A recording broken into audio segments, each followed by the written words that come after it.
Bom, gente, vamos dar prosseguimento ao estudo do nosso artigo 5º da Constituição Federal. Vocês fizeram, gente, o exercício da aula passada? Lembrando que eu vou avaliar 3 exercícios da semana passada, dessa semana, que provavelmente eu vou enviar para vocês no final dessa aula, e o da semana que vem, que valerá ponto para a nossa disciplina, tá? Então, não esqueçam de fazer. Qualquer dúvida, eu estou à disposição. Vamos lá. Artigo 5º é o mesmo, né? Esse é o caput, quer dizer, a cabeça do artigo que fala: todos são iguais perante a lei, sem distinção de qualquer natureza, garantindo-se aos brasileiros e aos estrangeiros residentes no país a inviolabilidade do direito à vida, à liberdade, à igualdade, à segurança e à propriedade, nos termos seguintes. Inciso, esses meus nomes romanos que eu sempre confundo, que eu tenho que contar. 38. É reconhecida a instituição do júri com a organização que lhe dera a lei assegurados. Gente, essa instituição... Nossa, eu tô com muito problema de dicção. Essa instituição do júri é aquele júri que a gente vê nas novelas da Globo. Qualquer coisa, você rouba um carro, você furta um carro, você já vai para júri. Não é bem assim que acontece. Porque só vai a júri os crimes dolosos contra a vida, aqueles crimes que a pessoa teve a intenção de matar. E aqui esse inciso 38 está falando que a lei assegura o tribunal do júri. Da mesma forma que ela veda, que ela proíbe o tribunal de exceção, que a gente viu na última aula, o tribunal de júri não, a lei fala, não, o tribunal de júri é legal, tem previsão legal para ele acontecer. São assegurados no... Só um minutinho, gente, minha bateria.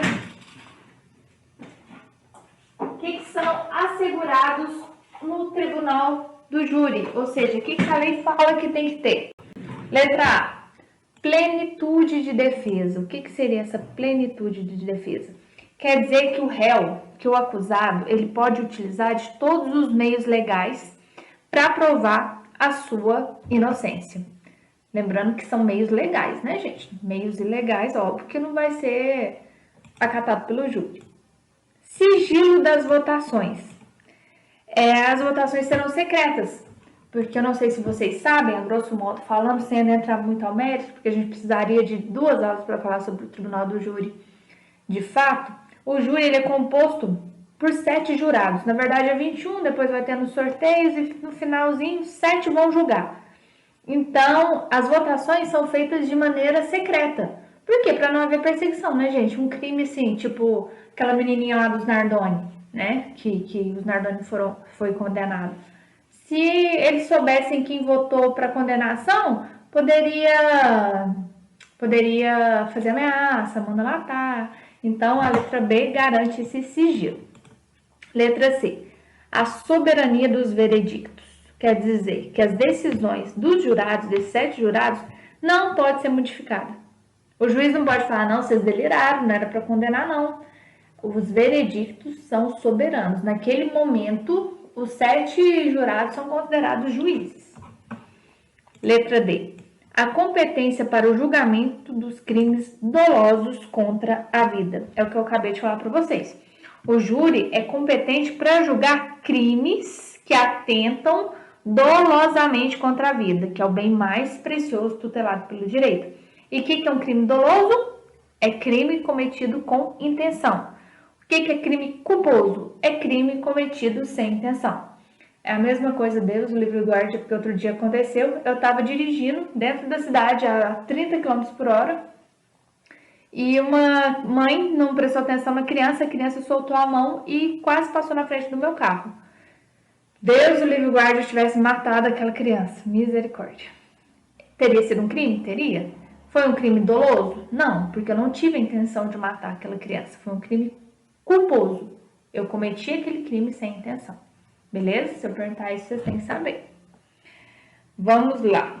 Inciso 39. Não há crime sem lei anterior que o defina, nem pena sem prévia cominação legal. O que é cominação? Quer dizer, proibição legal. Então, não existe crime sem uma lei anterior que o defina, nem pena sem prévia proibição legal. Isso quer dizer que só existe crime e a pena se isso já estiver descrito no ordenamento jurídico, na lei. Por exemplo, vamos supor que um juiz não vai com a sua cara e fala que, deixa eu pensar, uma coisa bem idiota, que estacionar em lugar proibido é um crime inafiançável, aquele crime que não pode pagar fiança e você tem que cumprir 3 anos em regime fechado. Não pode, né, gente? Não existe nenhuma lei que fala isso e nem essa pena que o juiz aplicou. Então, tudo tem que vir primeiro de uma legalidade, de uma lei, para depois haver qualquer tipo de condenação. Esse é o 40. A lei penal não retroagirá, salvo para beneficiar o réu. O que é retroagir, gente? Voltar. Então, a lei penal, ela nunca vai retroagir. Mas é sempre assim? Não, né, gente? Como quase tudo no direito é uma exceção. Se for para beneficiar o réu, ela pode voltar atrás. Por exemplo, a partir de hoje, tráfico de drogas não é mais crime. O que vai acontecer? A lei, nesse caso, ela vai retroagir. Por quê? Vai beneficiar o réu, um monte de gente vai ser solto, né? Quantas pessoas estão presas por tráfico de drogas? Se a partir de agora ficar definido que traficar drogas não é mais crime, aí a lei vai voltar atrás e vai liberar todo mundo. Por quê? Beneficiou o réu, entendeu? Agora, se for para prejudicar o réu, a lei penal nunca vai retroagir, nunca vai voltar atrás. Vamos lá. Inciso 41. A lei punirá qualquer discriminação atentatória dos direitos e liberdades fundamentais.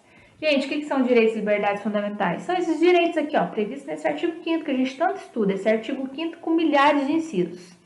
São todos aqueles direitos, né, que garantem a nossa dignidade, né, como pessoa humana. São esses aqui, ó.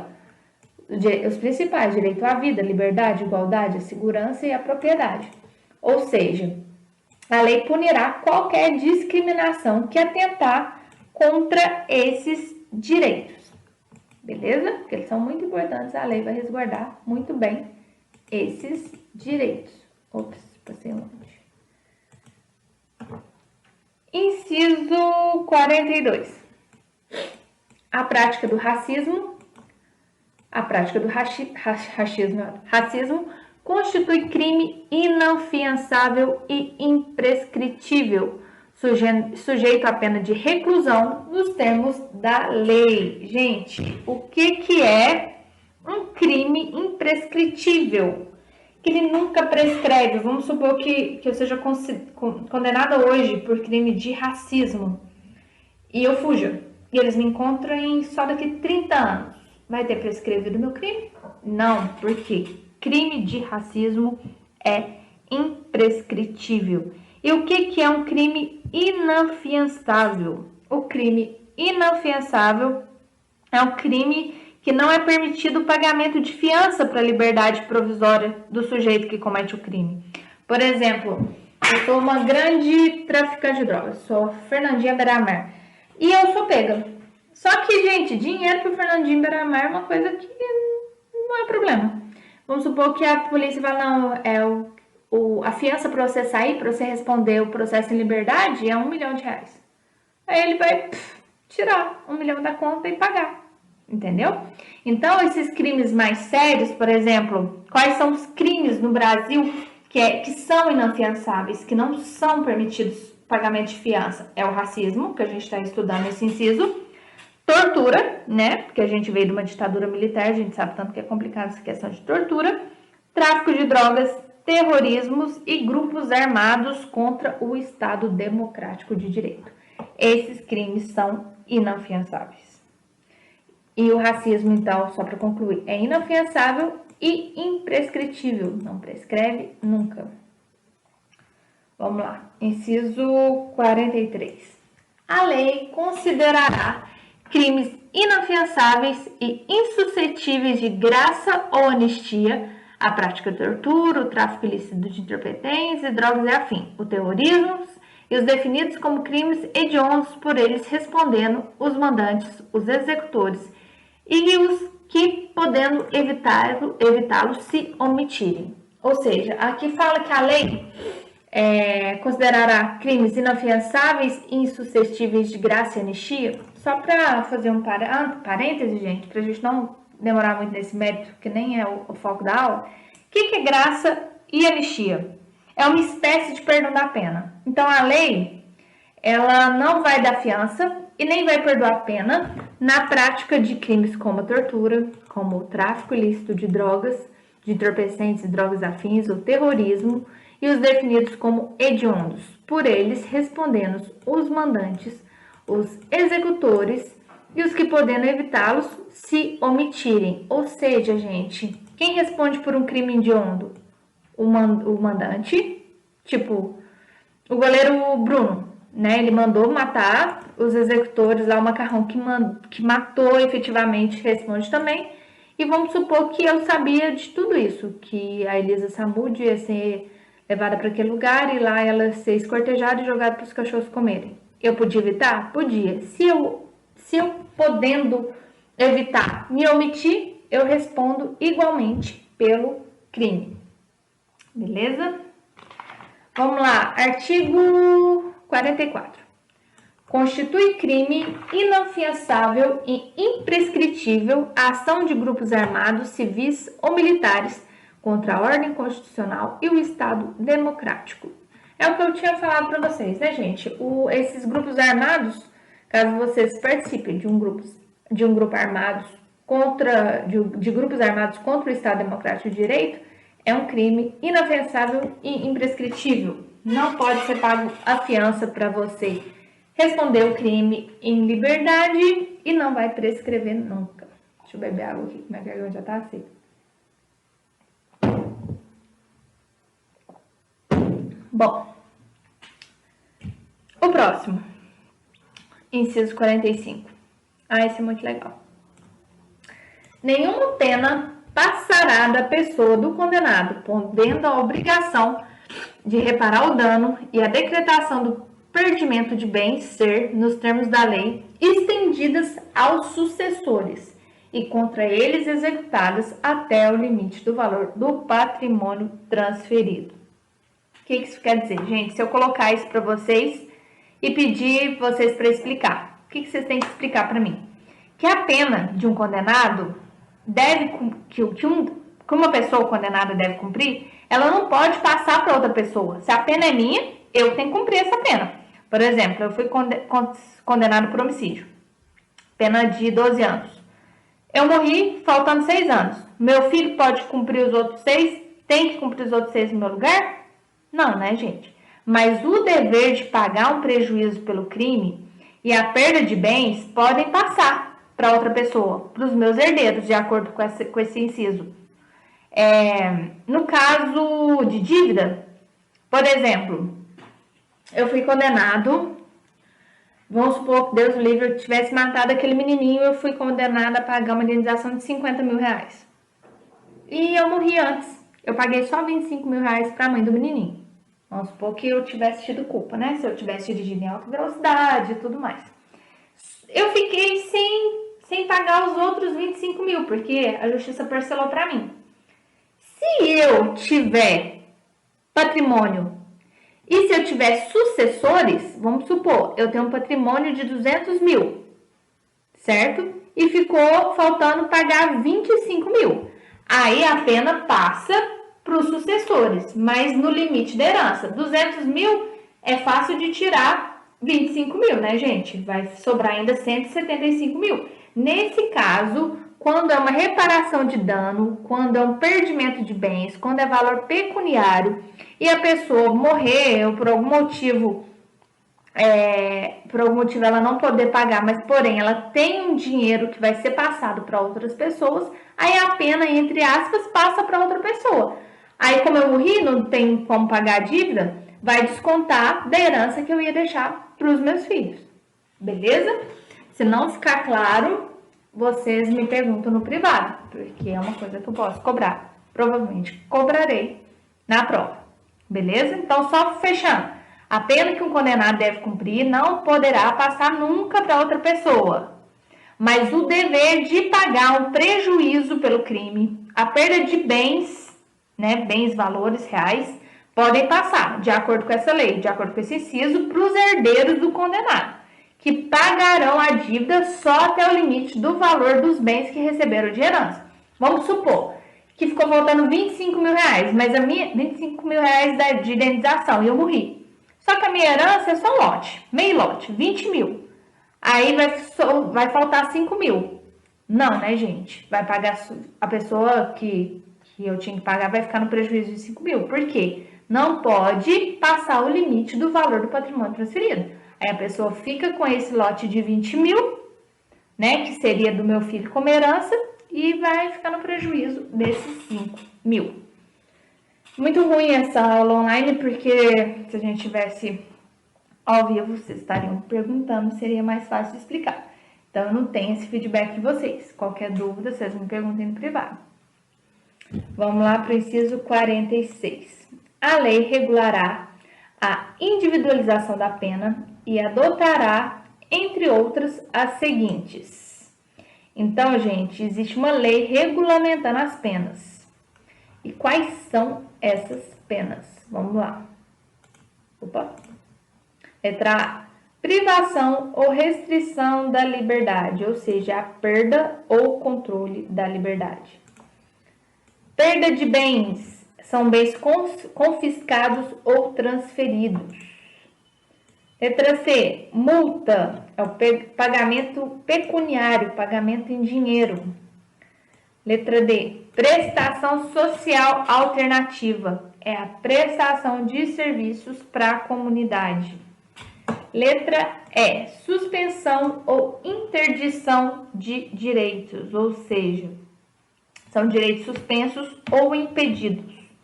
Essas são as penas, beleza? Inciso 47. Não haverá penas.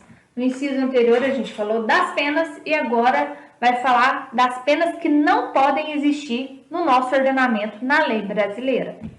Primeira pena que não pode existir, a de morte. No Brasil, pode ter pena de morte? Em regra, não.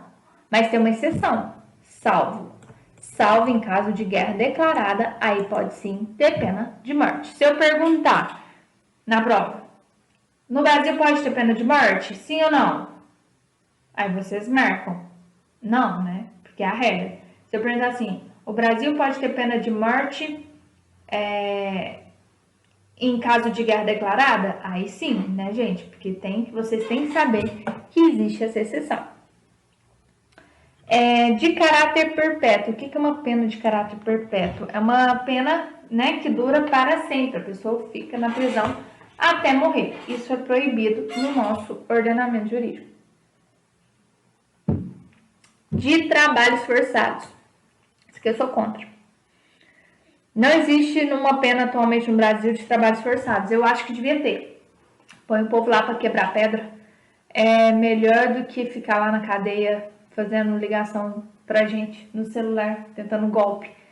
Porque no Brasil, eu acho que na verdade eles sabem que eles não têm condições, por exemplo, de pôr gente para vigiar os presos trabalhando. Enfim, é uma falta de estrutura geral, mas eu sou a favor de trabalhos forçados. É proibida a pena de banimento. Letra D. O que é uma pena de banimento? Gente, que expulse um brasileiro do país. Isso não pode.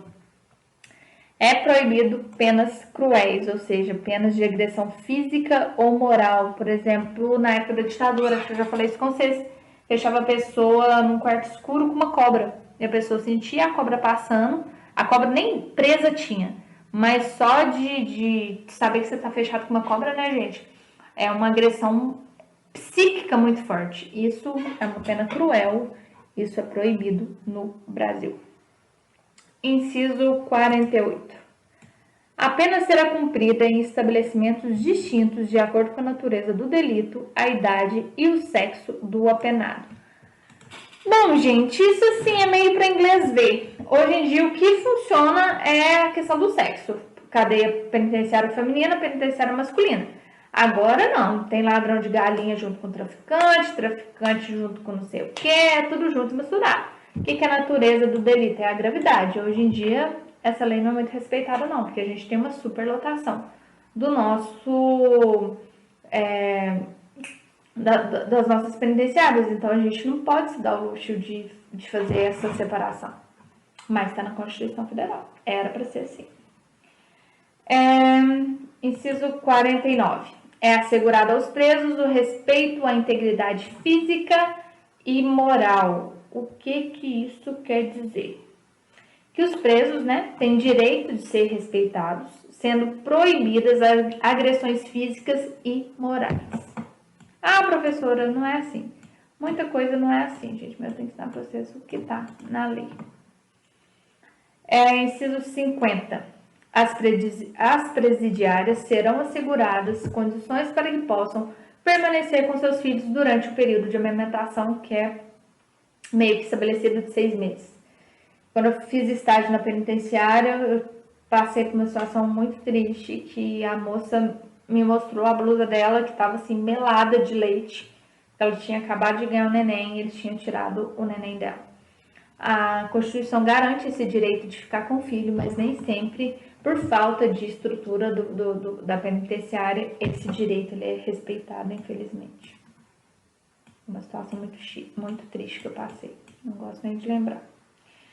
Inciso 51. Nenhum brasileiro será extraditado, salvo o naturalizado, em caso de crime comum praticado antes da naturalização, ou de comprovado envolvimento em tráfico ilícito de entorpecentes e drogas afins na forma da lei. Ou seja, gente, a regra é que nenhum brasileiro ele vai ser extraditado, mandado para fora do país, salvo o brasileiro naturalizado. O que é um brasileiro naturalizado? É um estrangeiro que passa por um processo de naturalização, aí ele adquire a nacionalidade brasileira.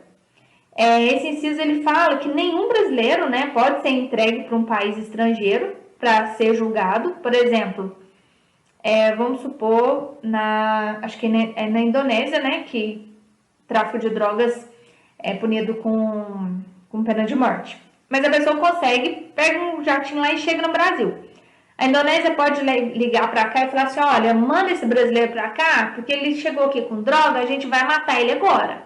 Não, a lei fala que nenhum brasileiro pode ser entregue, pode ser extraditado, ou seja, entregue para um país estrangeiro. Mas no caso desse brasileiro ser naturalizado e ter praticado esse crime antes da naturalização, ou se for comprovada a participação desse brasileiro naturalizado no tráfico de drogas e de entorpecentes, aí sim, aí pode devolver. Vamos supor, um indonésio. Ele se naturalizou brasileiro em dezembro de 2020. Mas aí, em janeiro de 2021, chega aqui um pedido da Indonésia para extraditar esse cara, alegando que em setembro ele cometeu esse crime. Ou seja, o crime aconteceu antes da naturalização dele. Aí, nesse caso, mesmo ele sendo brasileiro naturalizado, ele será extraditado. Agora, se for brasileiro nato, né, ele nunca vai ser extraditado. Vamos passar para o próximo inciso, 52. Não será concedida extradição de estrangeiro por crime político ou de opinião. Agora, o estrangeiro falou mal lá no regime socialista lá de Cuba, é um cubano, e correu para o Brasil e pediu asilo político aqui. Nesse caso, a gente não vai mandar ele de volta para Cuba, porque a gente preza muito pela liberdade de expressão. Então, a Cuba vai falar, ele falou mal do governo, manda para cá que a gente vai dar um cabo nele aqui. Aí o governo brasileiro vai falar que não, que nesses casos de crime político ou de opinião, a gente vai dar guarida para esse cubano e não vai devolver ele para o país de origem para ser julgado. Bom, inciso 53. Ninguém será processado nem sentenciado senão pela autoridade competente. Esse inciso quer dizer, né, gente, que o indivíduo ele só pode ser processado e julgado por uma autoridade competente para tanto. Um exemplo, foro privilegiado. O Lula, ele poderia ter sido julgado pelo juiz de Piuí? Não, né, gente? Porque ele tem a competência jurisdicional por ele ser ex-presidente da República. Então, toda pessoa ela tem que ser julgada pela autoridade competente. Por exemplo, um brasileiro que foi julgado... Não, brasileiro não. Vai ficar mais difícil para vocês entenderem. Vamos supor, um delegado, né, faz o BO e dali ele já fala assim, olha, você vai ter que ser preso agora e você já está condenado a 3 anos de reclusão. Pode ir pro cadeião. O delegado é a autoridade competente? Não, né, gente? A autoridade competente é o juiz. Então, ninguém será processado nem sentenciado senão pela autoridade competente. Cada um no seu quadrado. Próximo inciso, 54. Ninguém será privado da liberdade, da sua liberdade, né, ou dos seus bens sem o devido processo legal. É o princípio do devido processo legal, gente. A liberdade das pessoas ou dos seus bens só serão privados com o trâmite completo do processo legal, com todas as suas possibilidades de defesas para se defender. Vamos lá para o próximo, inciso 55. Aos litigantes em processo judicial ou administrativo e aos acusados em geral serão assegurados o contraditório e ampla defesa com os meios de recursos a ele inerentes. Ou seja, os litigantes, né, o autor e réu de um processo, né, tanto faz o judicial ou administrativo, e os acusados em geral são assegurados esse princípio do contraditório e da ampla defesa, né, desde que utilizados com os meios a eles inerentes, ou seja, eu posso só usar a minha defesa com argumentos lícitos, mas sendo lícito, você deve ter a sua ampla defesa totalmente protegida. É o que fala aqui o próximo inciso, o 56. São inadmissíveis, ou seja, não são admitidas no processo as provas obtidas por meios ilícitos, ou seja, provas obtidas ilicitamente não poderão ser utilizadas. Por exemplo, beber água. Hoje eu dei muita aula direta. Interceptação telefônica não autorizada. Vale como meio de prova? Não vale. Interceptação telefônica só se for autorizada. Inciso 57. Ninguém será considerado culpado até o trânsito em julgado de sentença penal condenatória. Ou seja, todo mundo é considerado inocente até que se tenha uma sentença transitada em julgado. Isso é um princípio muito importante, né, do direito penal, que é o princípio da presunção da inocência. Antes de você ser condenado em todas as instâncias, até que a última instância defina isso, pode ser que o seu processo dure 20 anos, 10 anos, você é considerado inocente. Ops, peraí. Onde a gente parou? Ah, tá. 58. O civilmente identificado não será submetido à identificação criminal, salvo nas hipóteses previstas em lei. O que isso quer dizer? Quem já tem os seus documentos de identidade em mão só precisa apresentar aquilo, né? Sua capivara ela não vai ser puxada. Inciso 54. Não, 54 não. 50. Esse é o 59. Cadê? Perdi. Será admitida ação privada nos crimes de ação pública se esta não for intentada no prazo legal. Gente, isso é muito técnico, então vou dar só uma passada geral por cima. Isso quer dizer que se o promotor não se manifestar no prazo legal, cabe uma ação privada ao invés de uma ação civil pública, porque tem certos tipos de ação que o promotor que vai tomar frente. Mas se ele não se manifestar, eu falo, olha, o promotor perdeu o prazo, então eu aqui, privativamente, eu, Lívia, quero dar andamento nessa ação.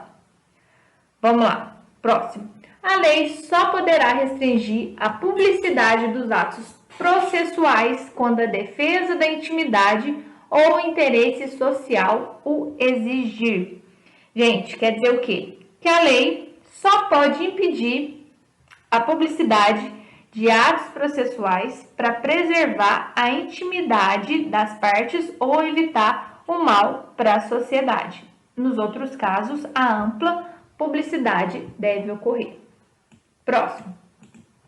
Ninguém será preso senão em flagrante delito ou por ordem escrita e fundamentada de autoridade judiciária competente, salvo nos casos de transgressão militar ou crime propriamente militar, definidos em lei. Ou seja, gente, ninguém vai ser preso, a não ser que for em flagrante e por ordem escrita e fundamentada de autoridade competente. Mas isso não funciona para os militares, porque o Tribunal Militar, a Lei Penal Militar é totalmente diferente. Então, só para fechar, o indivíduo ele só pode ser preso em flagrante ou por ordem judicial ou por ordem da autoridade competente. Então, ele foi pego em flagrante, ou então tem uma ordem, um decreto, um despacho do juiz mandando a prisão, aí sim, porque o juiz é a autoridade competente. A não ser nos casos de crimes militares, né, onde a lei pode indicar a prisão de uma outra forma. A prisão de qualquer pessoa e o local onde se encontra serão comunicados imediatamente ao juiz competente e à família do preso ou à pessoa por ele indicada. Quer dizer o que, gente? Que se alguém for preso, a sua família ou alguém que esse preso indique deve ser imediatamente comunicado do ocorrido e do lugar onde ela se encontra presa. Próximo, que a aula já passou de 30 minutos, senão o YouTube não sobe minha aula. O preso será informado de seus direitos, entre os quais o de permanecer calado, sendo assegurada a assistência da família e de advogado. Então, aquela coisa de filme, o senhor tem direito de permanecer calado, isso de fato existe. Aquele, né, que prendeu uma pessoa deve informar os direitos que ela tem, tendo preso ainda o direito de fato de permanecer calado e a sua família receber assistência e receber também assistência de advogado. Não é bem assim que acontece, mas é assim que está na lei. Eu vou enviar para vocês um trabalhinho mais tarde. Qualquer dúvida eu estou à disposição.